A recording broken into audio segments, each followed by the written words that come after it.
On today's episode of the Glue Guys, Brian. Michael. Brian. Who's back? The Nets. Do you want to do a drop right now? Get it out? Get it out of the way? Double drop? No. I'm gonna contain myself. We'll Nets are back. We'll talk about that.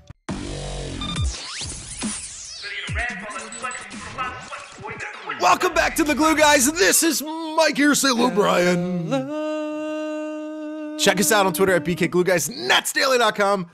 The Athletic. Get yourself behind that paywall at theathletic.com/GlueGuys. Michael.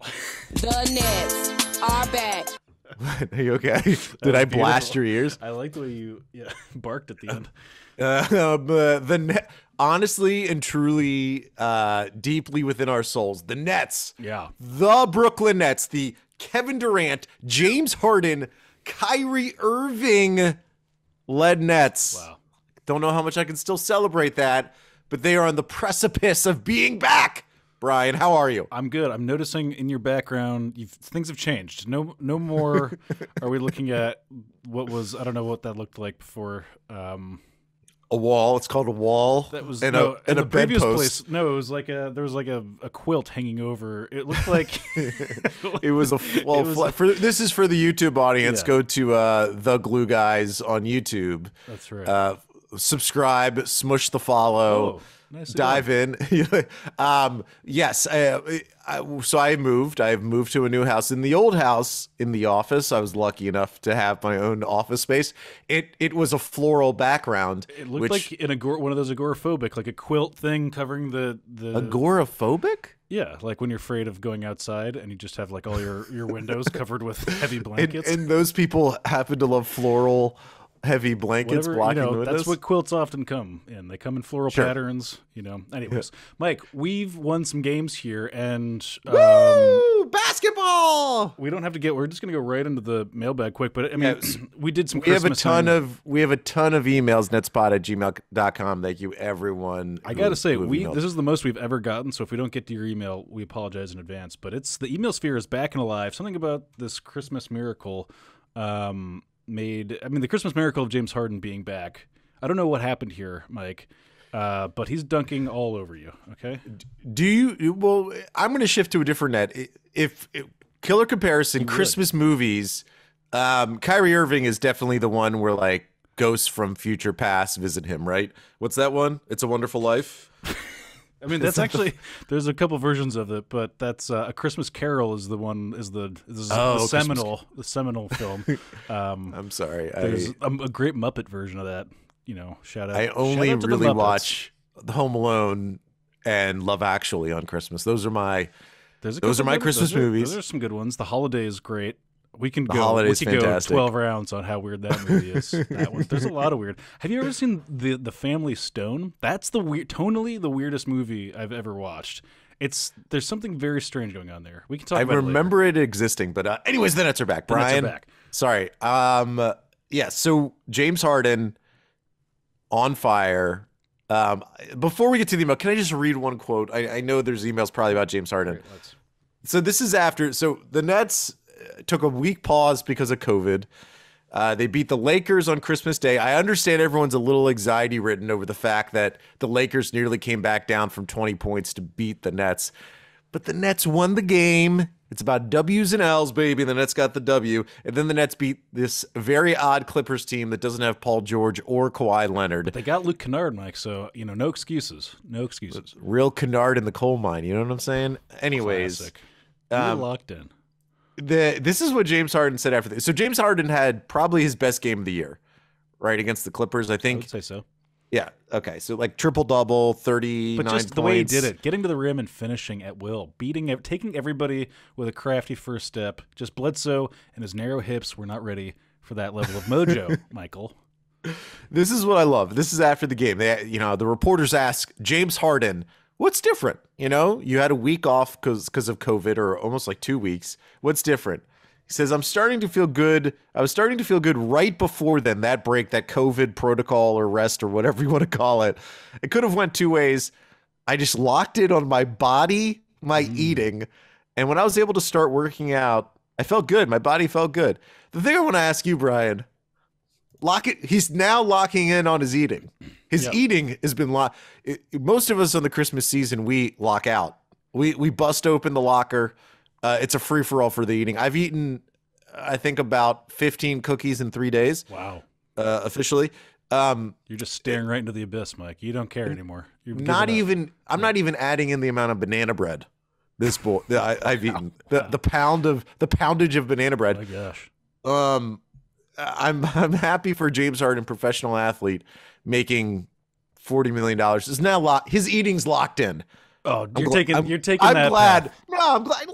I'm glad it took COVID. He's just, he's saying in that period of time where it can go either way, and you could take the break. You could go the Luka Doncic way or the you could do every other NBA player. What's Luka eating that's getting him puffy like that? He just feels like salt. A lot of salt intake. I feel like there's a lot of cream based. The Jewish ancestral diet is very aligned with sort of Eastern European, which is where Luka hails from. So it's a lot of like sugar, meats, and cream. It's a lot of, and I appreciate all of those Sugar, things. Meats and cream. Like, do you know what kugel? Do you know what kugel is, Brian? I think I know. I mean, remind me. Kugel is one of the most insane culinary dishes known to mankind. It is a noodle cake. Right. That has like raisins in it and sugar and like a cream. But nobody's really like eating kugel, isn't it? It's not. Is it that popular? You're eating kugel? Yeah, people eat kugel. I don't believe and it's Easter. Anyways, so can I ask you one more? I like lingonberry sauce. I know that this is more Scandinavian, but as far as that is a totally different place, Brian. I know. I'm just saying in terms of getting sugar on the meats. I mean, that's a good way of getting sure. it. Yeah. Sure. I don't know. Have you been seeing these Zach LaVine, Zion Williamson Mountain Dew commercials? We're going to get to email for all listeners, but I saw some, how can you have a second about our thick boy Zion Williamson? Sure. Well, he's big. He's a big boy. He should not be doing commercials for soft drinks. Yeah. He really he needs to it's like a before and after. Yeah. His agent should know better than to get his brand all identified up with soft drinks and with colas. The commercial's him, not even them playing basketball. It's him sitting on a couch playing video games and drinking soda. Crushing Mountain Dew. Bro, you're 320. Whoa. You're calling it. You're 320. Anyways, let's netspot@gmail.com. Let's dive in. First up. Wait. Gotta get the drop. Okay, first up, your boy. First up, cheer boy. That'll be Glenn Y. Glenn Y. Couple of quick questions. Hey, glue guys. Do you think the NY... Sorry, let me move my mic here. Do you think the NY mandate will get a performer exemption now that there is a precedent from other cities? It seems like it is beneficial for the city to get more tax revenue from a deep playoff run from the Nets. I love your brain. And also, can we start a change.org petition to get Javon Carter off the team? That's nice. Give me Kessler Edwards in his roster spot all day, every day. Well, what about Langston Galloway in his roster spot instead, Glenway? Well, ignoring the Javon Carter hatred, which we could go there, but I both appreciate and I feel bad for it. We don't need a change.org. We haven't petition. Enough hasn't been said about the two different colored sneakers for a guy who's clinging to an NBA career that. You're correct. Not enough has been said. There's not enough discussion. But okay, Mike, go. You have this. Okay, whole Glenn. mandate. Glenn, I love the brain pattern here. I would like to plug you into a machine, a brain pattern machine, and analyze this. The fact that you're, right, the fact that if you were to march onto City Hall, if Glenn Y Goes to Washington was the new movie, speaking a lot about Jimmy Stewart movies. If you go to Washington and be like, the city should change their COVID policy because a deep playoff run will bring in more tax revenue to the city, that is a perfect argument. That is 100% true. It would bring in more money to the city, and I love it. I'm talking mandates, Brian. Okay? Mandates. There's something interesting happening. Yeah. Okay, so Mayor de Blasio, this is his last week in office. Eric Adams is going to be in office next week. Mayor de Blasio, though, is making a last push to increase the prevalence of vaccines in the city, which I support. He made a fairly drastic move to mandate vaccines for private businesses. That has now gone into effect. It went into effect yesterday. It's one of the most sweeping, I'm reading this from the New York Times, in the nation in terms of vaccine mandates, and one of the most ambitious in the world. Now, here's what's interesting. There's still an exemption for visiting performers like basketball players. But if anything, under the de Blasio administration, more vaccine pushes. Here's a quote from Eric Adams' spokesperson in the New York Times article asking about this new mandate. He says, the mayor-elect will make announcements on his administration's COVID policy this week. Okay, so this week we may end up getting clarity. Brian, a couple of worrying signs. Okay. I don't know if you heard of this Omicron thing, but it's not looking, it's like there's like a lot of illness. So I don't think it's going to change anytime soon, but not to go too deep in the Omicron data, but there's an encouraging report out of South Africa. This is the kind of pod that we have to do now that we have Kyrie Irving. Yeah. That Omicron doesn't get people as sick, right? It does get more people sick, but doesn't get them as severely ill. And it's actually doing a good benefit where it's almost knocking the Delta variant off the board, because it's better at getting people sick, and then it gives people immunity for some degree, right? This feels like, when we're at halftime show and we're on the Megatron and we're watching like the Dunkin' Donuts donut versus the cup, versus the coffee cup, who's knocking who off the board. Oh, here comes Imagine Omicron.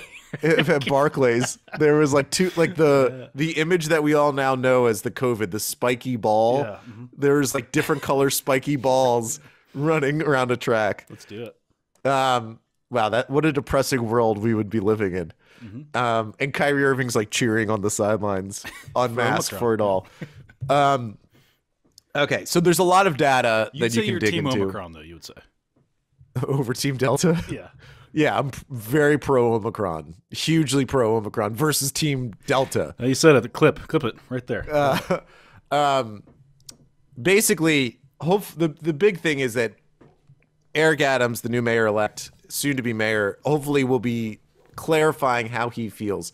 I don't think in the short term that the New York City mandate on vaccines is going to change anytime soon, though my hope is that after this winter of Omicron, things die down and that there's some like, hey, if we test Kyrie Irving every single day, how much of a threat is he really? Test him twice a day, right? It was interesting. Nick Claxton. I'm almost done with him. We're almost done with vaccines. Nick Claxton was asked specifically about, hey, like, it looks like a lot of these guys are going to come back. Kevin Durant, Kyrie Irving, all that stuff. He's like, yeah, hopefully we have Kyrie Irving full time, but even part time would be great. It's interesting. Nick Claxton's like diving. Now, I don't think he's Machiavellian in knowing our beautiful boy Nick Claxton. I don't think he's Machiavellian in the ways that he's. I don't think you're giving him enough credit at all. not nearly enough.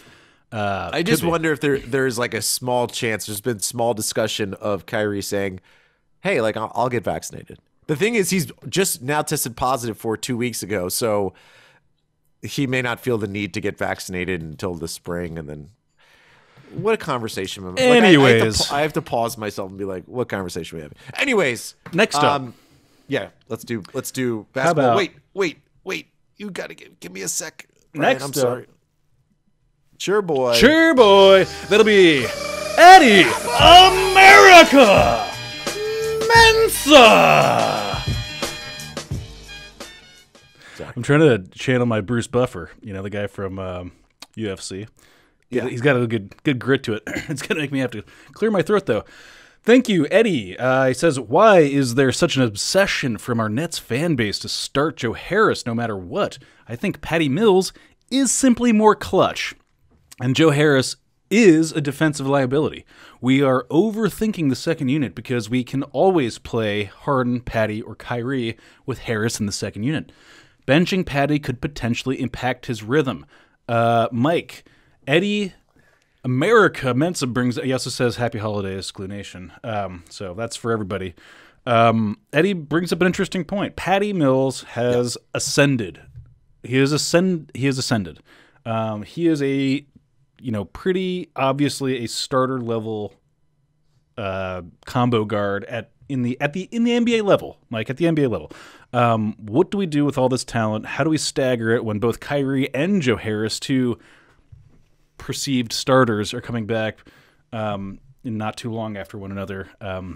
Appears Kyrie be well first, but does he just I would say that in Eddie's question here, he's misallocating this Joe Harris thing, where it could very well be just Kyrie Irving who bumps Patty out of the way. Sure. If we're looking at those two stacked up against each other. So are you worried about rotation issues? Are you worried about Patty going back to the bench and losing his mojo? No, absolutely. You're not worried about any of that.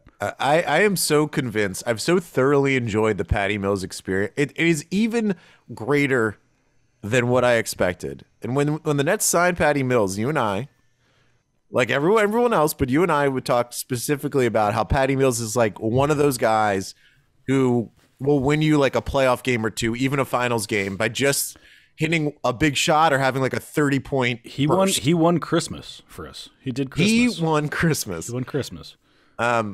And so I'm like a big believer in Patty Mills's intestinal fortitude to be able to oscillate between starter, bench guy, to be able to oscillate between like pure role player shooter to, hey, you need to handle the ball a bunch and like put up 35 points.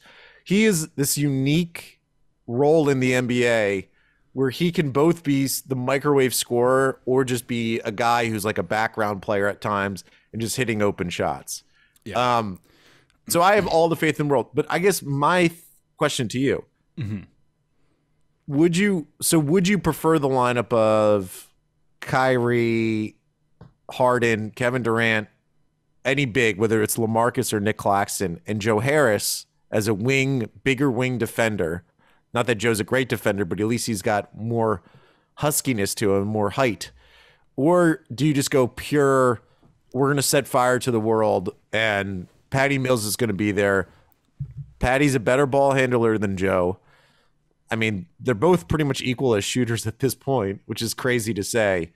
But Patty has that sort of more versatility within the offense to be able to light fire to the world, where Joe is the consistent, hey, he's just going to be open. If he's open, he's hitting it. But like beyond that, he's not really doing much for you at this point.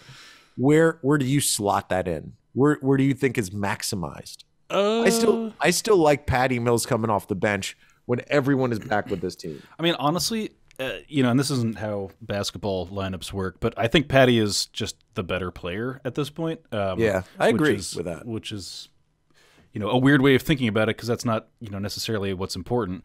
I would say, actually, going back to Glenn Y's question, who's really the people who are really going to hit the editing room floor is the Javon Carters. Like, imagine we're replacing Javon Carter with Kyrie Irving. That's in effect what's about to happen here. And so then Patty Mills gets kicked into those minutes. So that's beneficial in a few ways. Not to dog your boy Javon, because I've loved that experience. But you yeah. have?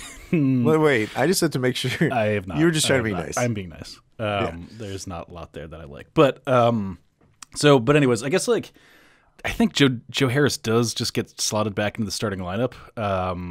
I hate to say it, because like basically what makes Patty so valuable is his ability to lead an offense, and you have to kind of spread that thin. You don't need overlapping skill set there. Where he's been super beneficial lately, because James Harden's needed a bunch of better shooting around him. He's just been like, hey, I'm spot up shooter guy, and I do that at an incredibly efficient rate. And when Joe Harris can come back, he can do that. And it's a good question ultimately, because like if Patty is so elite at that, like it's like maybe we should just have him do that. And I mean, what do you do with Joe Harris at that point? I don't know. It's kind of an interesting question, actually. We always get to this place in these conversations. We're talking about lineups. We focus on starters at the beginning, but really the conversation leads to who should be out there in clutch time, the final 4 to 5 minutes of a game. I think Patty Mills is going to be in there over Joe Harris, and this is not a slight against Joe Harris, just that Patty's like the clutchness. We've talked about that. I mean, like Joe Harris does not hit clutch shots, and it's a real failure of his. And Patty is, I mean, he's won at least 1 or 2 championships before. I mean, he hit the Lakers shot, the one where Russell Westbrook totally just forgot to play defense and avoided covering Patty Mills, who at that point was the best shooter on the floor. How about the Nick Claxton alley-oop situation? I mean, Gorgeous. he hit a couple of difficult finishes against the Clippers last night. He did. A couple of squeaky contested layups that I haven't seen a lot of lately. I don't know if we have a Nick Claxton question. We do. It's going to come right now. Let's do it. That's why I was trying to, ham fist that in there. Yeah. Here it comes. Cheer boy. This is Sean Rowan. Love the name Rowan. Mike, do you think he did that for you? Name. Hey, Brian and Mike. Do you think he? Do you think he changed his last name? Gave his last name for me for your son? Yeah, could be. I think so. Could be it. It's a nice gesture. Thank you for that, Sean. That's really sweet of you. He says, "Hey, Brian and Mike. Now that Harden seems to have returned to his S-tier self, at least for now, Claxton has really benefited in the last 2 LA games after our COVID postponements. With that in mind, let me manufacture some tension and ask A, would you be willing to trade Nick Claxton before the deadline? And B, if so, who or what would you trade him for? We seem to be in a position where we no longer need to have Claxton be our only defender, but he is still one of the best we have and is the only center, air quotes, on the team. Love the show, and thank you for discussing my question, boy Sean Rowan. Thank you so much. Brian, manufacture tension. You ready? 3, 2, 1. Manufacture tension. Thank you. Drop heavy. So what's the question? Would you be willing to trade Nick Claxton? You go pro trade, I go anti-trade. Ready? Go. If you trade Nick Claxton, you're going to get something really good and very useful, because that's the place I'm at now. So I've been getting more and more bullish on our boy Nick. He's playing way better. He's playing the role that I think they wanted him to play at the beginning of the year before he had the mystery illness, before he invented variants within his body and has unleashed them upon the world. Yeah. Or he slipped into the multiverse and fought Spider-Man. I don't know which scenario played. Or slipped into a multiverse and had a makeout party, which is what I've been speculating the whole Or time. he was one of Issa's boyfriends in the last episode before she ends up with who she ends up with, which I'm not going to say. I'm not going to ruin the Insecure. I don't even know who this is. Insecure. Oh my gosh. They had just wrapped up the series on Sunday. Phenomenal. I don't think I've even heard of that. Oh my God, it's amazing. So Nick Claxton, you only trade him. So here's a good thing. He's playing so well, you only trade him if, in fact, you're going to get something very, very good at the trade deadline. What would be very, very good? I don't know. Like, I'm almost like going to get, I'm not saying 1 for 1, but I'm talking like the Pacers level of player, like the Sabonis, Miles Turner level guy, someone on the Kings who you maybe really, really want. It has to be a high-level starter on a bad team. Jonas Valanciunas on the Pelicans. Nick Claxton now becomes interesting. If he continues to play the way he's playing, the only way you trade him is if you get a really strong piece in the play for a guy who you know is going to be out there for the playoffs. Because the only thing is, as much as I love Nick Claxton right now, I still don't know if he's going to do this in the playoffs against that's true. The Bucks and all those people. So like but his value is going up. But how do you feel? Like, is Nick Claxton untradeable at this point? Like almost like reasonably untradeable at this point. Well, so for me, it's really about the contract situation. Because goes into a whole bunch of other interconnected parts, which will get muddy and difficult to know pretty quickly. But and again, there's local municipalities and ordinances at play that will affect all of this. Those. Yep. And because if we continue to just have these really strong held mandates going into next season, doesn't really make a whole ton of sense to sign Kyrie Irving to play yet another half a season, maybe if that. Yes. So there's a whole lot of things that have to get sorted out. We talked about what his value is currently open market. We lofted out the Nerlens Noel number, and I still think that feels about right at the moment. Which is like 9 million. It's the mid-level. It's the non-taxpayer mid-level exception, I believe, which is about 9-10 million, right? Yes, I think that was the number. It's between 9 and 10 because I think there's a little poison pillish at the end or something. Yeah. But we get to fact checkers can confirm on that army of Glue Nation fact checkers. But yeah, I mean, so do we have the money to pay him? And if we don't, is it worth it to let him walk on the potentially open market next season to have him finish out what could be a championship year for us, despite the fact that he's got basically no record of being useful in the playoffs? It's a tricky question, Mike. That's not as easy as people are making it out to seem. Well, the good thing is that the Nets do. So LaMarcus Aldridge is one of the 3 guys who's going to come back from COVID protocol. Kevin Durant, Kyrie Irving, and LaMarcus Aldridge are all coming back from COVID protocol. I love that we just went in and beat both the LA teams without like all of our starters but James Harden. It's pretty incredible. Yeah, but the Lakers win? They are legit. fake news. The LA teams the Clippers are fake news. are bad. Yeah. Like the Clippers are bad without Paul George and Kawhi Leonard. Like they're not. Marcus Morris is the best player that they have. They really rolled over and died too. They didn't want to be there at all. Yeah, that team is going to be kind of weird. They're also playing like Brandon Boston. Like he was getting like ISOs, and like I know people like Brandon Boston on Twitter, but he's also like not Kawhi Leonard. Could I Paul do George. a quick shout out to the Discord and the Dirty Stream because this is there's a guy named Amir Coffee. On do you like this? It's like the nickname could be a light breakfast for him. A light breakfast, just Amir Coffee. This is from Butt Toucher 420. Huge prominent member of the Discord and Dirty Stream. Shout out to them. Link to the Discord in the Twitter bio and also below if you're watching on YouTube in the description. How to get it in there, Mike? So do you get it? Amir Coffee? Yeah, I do. Yeah, the Clippers announcer last night, because I was rewatching before we got on here, said like the Clippers are really liking his blend of his game. That's not as good as Amir Coffee. Just one. It's Amir. Yeah, I get it. I fully understand. I really feel. I don't think you don't get it. So I get it. I understand. I went to journalism school. Okay. So even though I was manufactured tension, pro trade, Nick Claxton, it's truly like it's a really hard question. The thing is also I shouldn't care about Joe Tsai's money. And ultimately we're having to grapple with caring about Joe Tsai's money. Because if Nick Claxton only is going to make $9 million next year, if that's truly it, it's going to be hard to imagine he's going to get like a $20 million a year contract. Can't be. It's like that'd be a big leap. If you can get a starting center for $9 million, like the Nerlens Noel contract, that's what they should be going for at this point. So if you can't pay that as the owner, I know you're paying for a lot of other things. Like that's a value. That's a value. And if you look at Nick Claxton's peripheral defensive stats, not even peripheral, the on the nose defensive stats, he's like top of the league defensive player. He is the most devastating switch big man in the NBA. He's the number one big man at switching onto guards, wings, anyone else.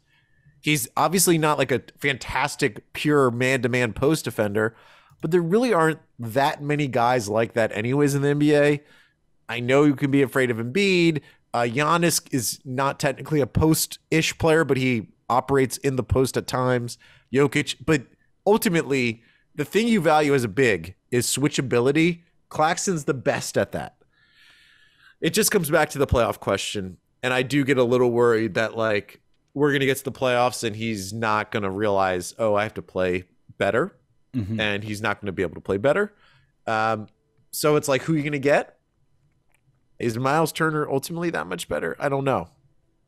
Like, is Miles Turner guarantee me a championship? I don't know. I can't answer that. So the good thing is if Nick Claxton continues to play this well, the Nets are both going to increase his trade value and they're going to have a better player on their team. So it's a good position to be in. I love Nick Claxton. It's great. Mike, do you want to take a quick break? And then we got 12 more minutes before we're at the 40-minute mark. So we have 5,000 more emails. Plow through. Yes. Sorry. Yes. Yep. So quick break. Coming right back. And we're back, Brian. Let's jump in to the next email, netspot@gmail.com. It's your boy. That's Schleb. Schleb.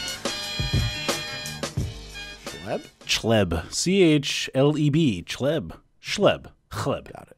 Hi, Brad and Mike. Longtime Discord and Twitch stream lurker. In hindsight, assuming we still got KD, would you rather have kept D'Lo instead of signing Kyrie?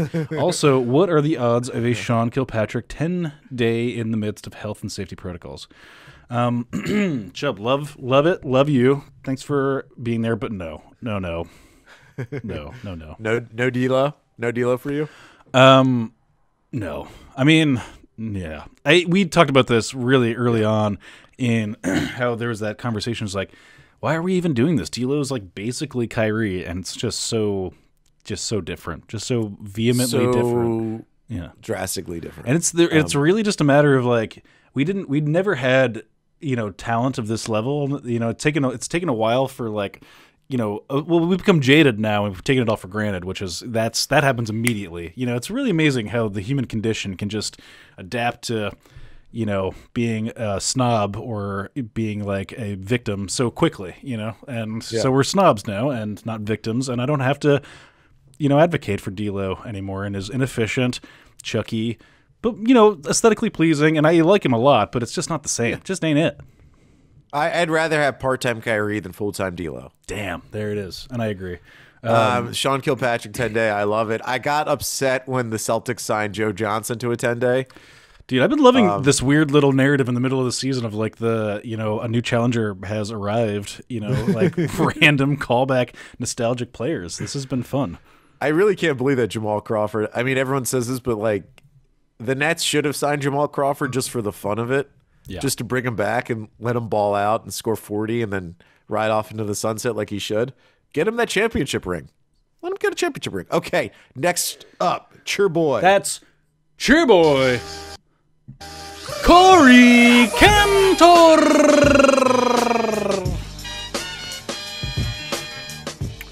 Corey, big shout out, says, Dear Glue Guys, I am feeling great about the Nets lately! ! 3 questions for you this time.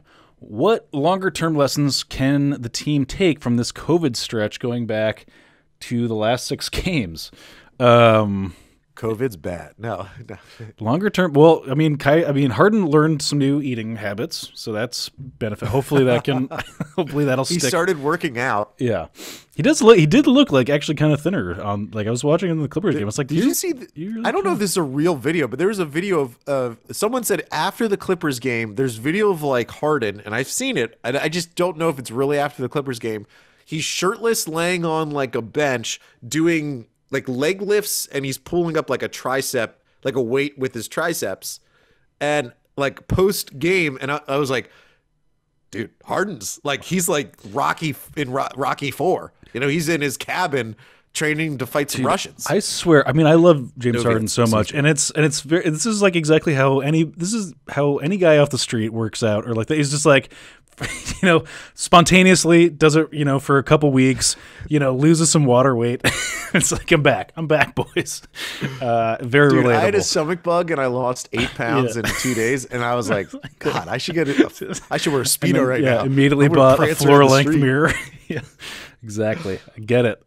Next up is, not next up. Second question. Now that you've seen these games, what is your updated 10-man rotation?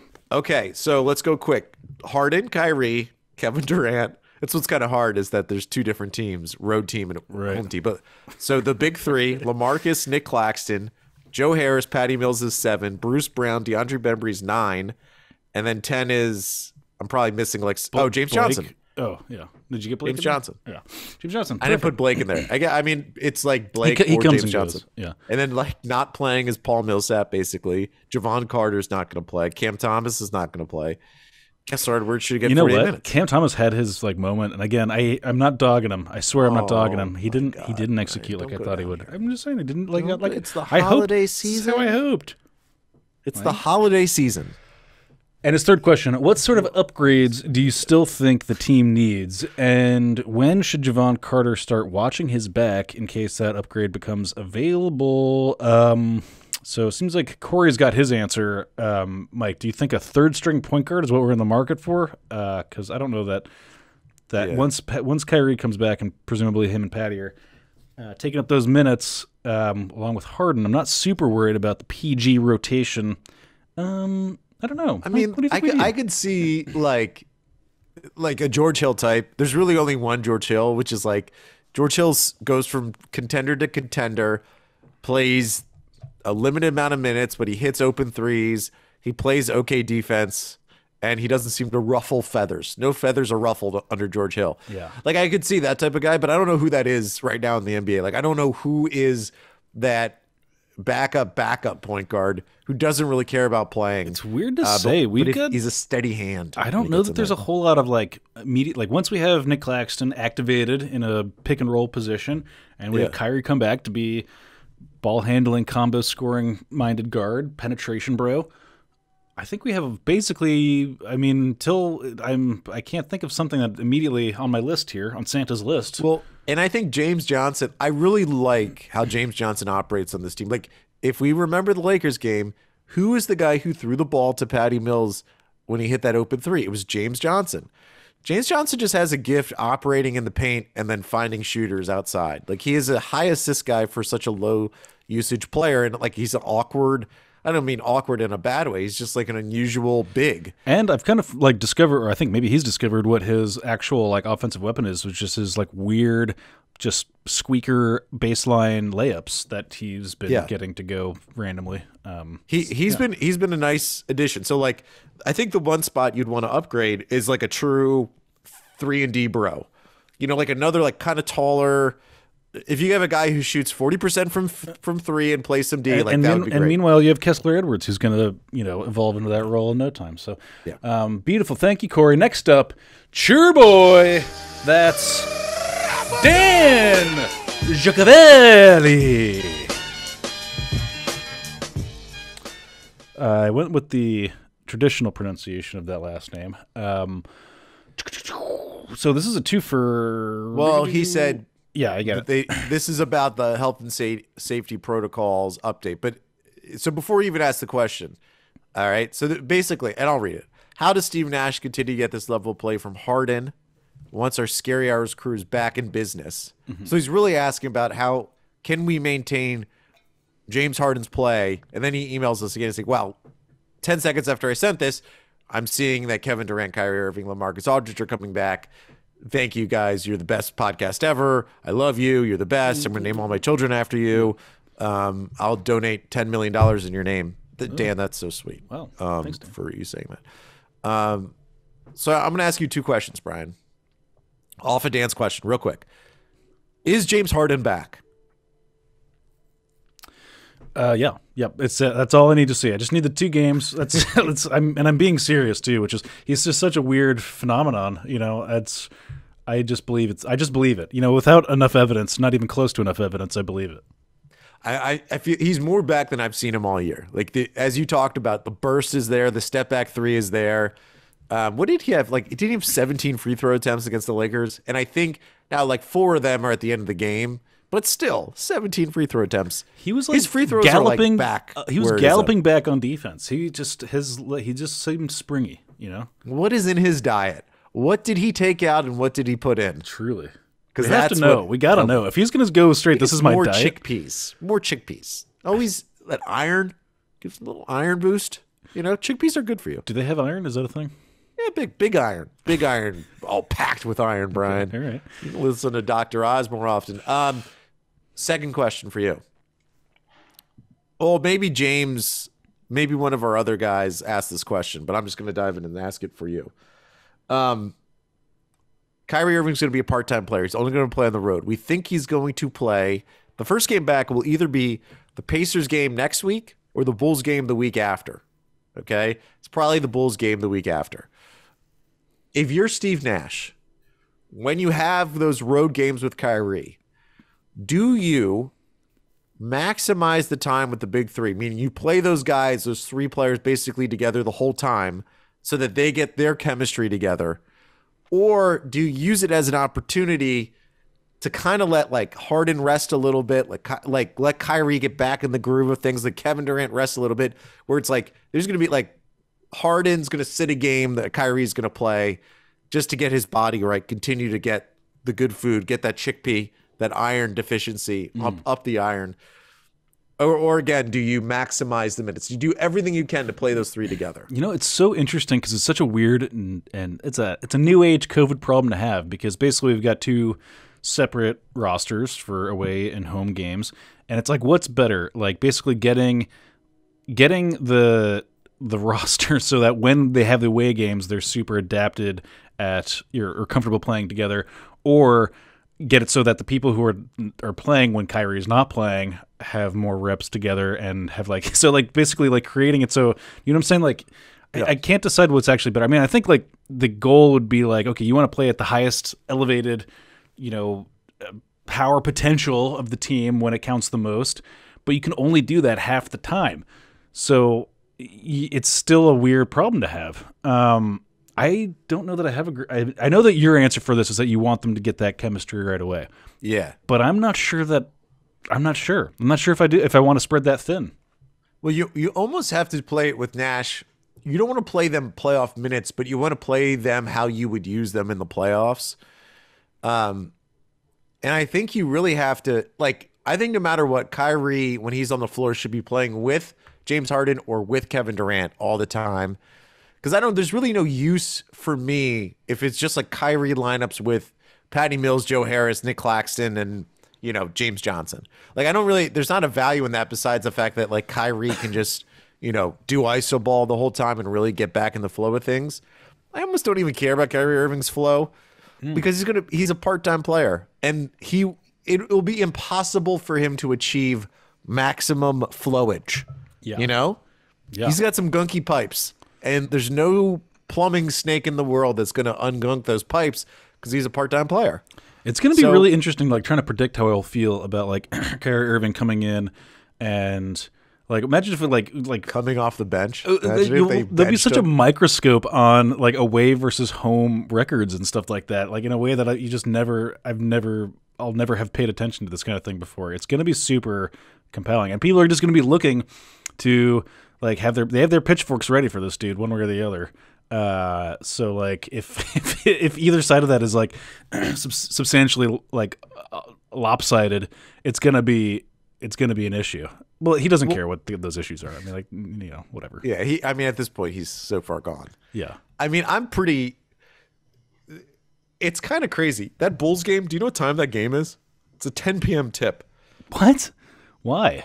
I don't have any clue why. It's Chicago. It's at Chicago. It's a time zone over. So that means it's a 9 p.m. tip in Chicago, right? Isn't Chicago only central time zone? Is this because of postponements or something? Or are they trying to sneak in games? I don't know. I don't think so. I think it's a 10 p.m. So you and I are going to have to be up at 10 p.m. I'll tell you what. I dirty streamed the Clippers game last night. It was up the entire time, and it was a party. We had a great time. Here's one advantage for the Nets with this Kyrie situation. So it doesn't seem like it's going to be the Pacers game, January 5th, but January 12th, which is the Bulls game, they play there. Then they have 2 games at home against the Thunder and Pelicans, 2 of the worst teams in the NBA.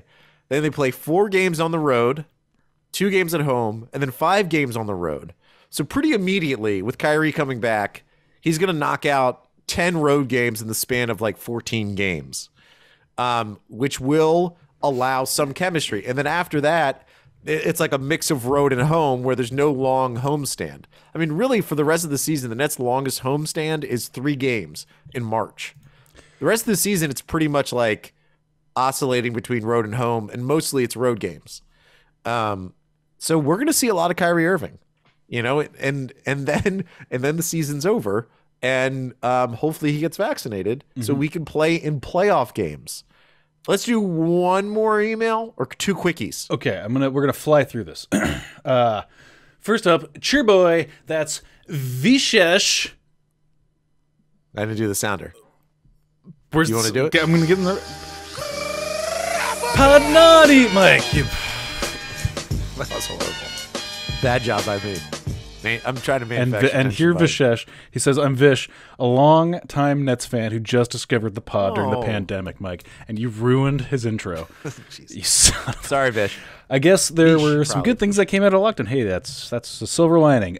First time asking a question. I'm wondering what the big man rotation looks like. Like if everyone's healthy and ramped up, does Saint Nick get the start over LaMarcus? Does Blake even play? Good questions. Good Questions. question. First, let me ask you, Quick. Brian. Do you think the pandemic was worth it for the fact that Vish found us? Worth during it. the pandemic? Worth it was worth it. Okay, I am also Brian. What do you think? So does LaMarcus move back? I think he moves back in the starting lineup out of respect, and that Nick Claxton plays bench units while James Harden's on the floor because Harden, Nick Claxton chemistry is like the thing that they have to nurture. So I think it's LaMarcus starts, Nick Claxton gets his 18 to 20, and Blake doesn't really play basketball anymore. Love it. I'm gonna do this last one. Okay. Yep. This is Cheerboy James. Boy sits. Boy sits. Boy sits. Hey guys, big fan. I've grown tired of the Nash hate. I think any fan base is just going to blame the coach for everything no matter what. However, he has found the perfect roles for Bruce Brown, Bembry, and others. Seems to get the best out of his guys, well, except for Javon Carter. Lol, in your face, Javon. They close out games. They blow leads late, but sure, that's the NBA. Basketball, it's a game of runs. So anyways, goes into defend Nash. Mike, pro or anti-Nash? By the way, James, thank you. And everybody who emailed other than that, I'm so sorry. We'll get to you next time. Definitely get around. Massive Nash fan. Massive. I think there's probably there's some things that you could quibble.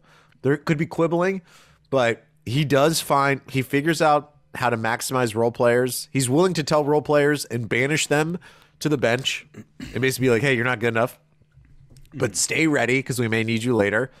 Blake was banished, and now he's playing basketball, and we all feel good about that. He has the larger picture in mind, and I'll go back to the Kyrie Irving situation. No coach in the NBA, no coach could have handled the Kyrie Irving anti-vax kerfuffle as good as Steve Nash. You think a Van Gundy can handle that? Hell no. No. Half the coaches in the NBA would just be like, I had enough of this Kyrie guy. Yeah. And they would have demanded a trade. They would have yelled at the GM, trade this guy. I don't want to deal with him anymore. Steve Nash understands talent. That's right. He understands That's right. humans. You know, he's adaptable in uncertain times. Like we are, adaptability is becoming a very important trait for a coach for strategery purposes. So, he's maybe the most adaptable dude that I've ever seen in a coaching position. I think like in another season where there was less randomness happening and less curveballs, maybe that would be less good. But that's not the case, and it hasn't been the case for 2 years, and it's looking like it's still not going to be the case next year. So it's been pretty good, I think, ultimately. My one Steve Nash question All right, is, here we go. It's nothing to do with his coaching. It has to do with his life. Oh. Do you think he has enjoyed becoming a coach? Because before he was the Nets head coach, he was this super fun substitute teacher assistant with the Warriors, where he would fly into San Francisco, hang out with Kevin Durant, shoot up some shots, talk about basketball, and then he could go home to his family. And now he's in the 2 years that he's been the coach for the Nets, he's dealt with he's been coaching in a pandemic. He's been coaching guys and they get hurt. He's had massive lineup changes. I think the Nets have probably have had more lineup changes over these 2 years than any other team in the NBA, I would imagine. And it's pretty stressful. Do you think he's enjoyed coaching this team? Would you have had fun coaching this season? I was, when he first got here, I was more worried about, I was like, it's kind of a pain in the ass to live in Brooklyn. It's hard to get around, and it's cold, and it gets really hot too. But it helps that he's incredibly wealthy, so that mitigates a lot of those types of stressors. But aside from that, I got to tell you, I think he's finding his stride here. I don't know, maybe he's just such a he's just one of those low key, an actual killer, a psycho killer, just under the surface, and all the nice guy bravado is just, it's all BS to get his foot in the door and start killing. Maybe that's the case. I can't tell. He's kind of enigmatic, and which I like about him. So I don't know that we'll ever know. I don't know even if he told me I like it here, I wouldn't believe him. I don't think. Now, I don't know. I just think, I guess this wouldn't be the worst thing in the world, but like Nash just kind of feels like a guy who, if they win the championship this year, he's the type of person who's like, well, I did what I wanted to do. Yeah. I'm going to go back and hang out with my family. Exactly. I mean, it's anytime it could just go, there's never, he'll be here for 20 years and it'll still feel like that, I think. Yeah. Cause I was thinking about him, and Eric Spoelstra. Like, I love Eric Spoelstra as a coach because of his adaptability. Like, the Heat and he are very good at taking like this Max Strus guy. They never rebuild the Heat. They never do it. They find these guys, they put them in, and they start let them, play a certain role, and they do well. Nash is really good at that, and but Spoelstra's been there for now. What is it now? 20 years, and like, is Nash going to be that? It would be great. I mean, if he was here for 20 years, that means that the Nets have been winning some basketball games. It's true. I just don't know if that. I think that's our show. That was a great. That was a great show. If you would like to review it, you can do that, and that would be awesome for us, Mike. Because 5 stars, we want to need him. And I think you're Jonesing. You gotta have to have him. At BK Glue Guys, the Twitter, Discord. Please join us. There's a thriving community. We also do dirty streams on Twitch. Links in the Discord to that. We are brought to you by the Netsdaily and The Athletic. We're going to Michigan, Wisconsin, West Virginia, Idaho, Poughkeepsie, American Samoa, Papua New Guinea. We're going everywhere, Mike. We're taking over. Y'all.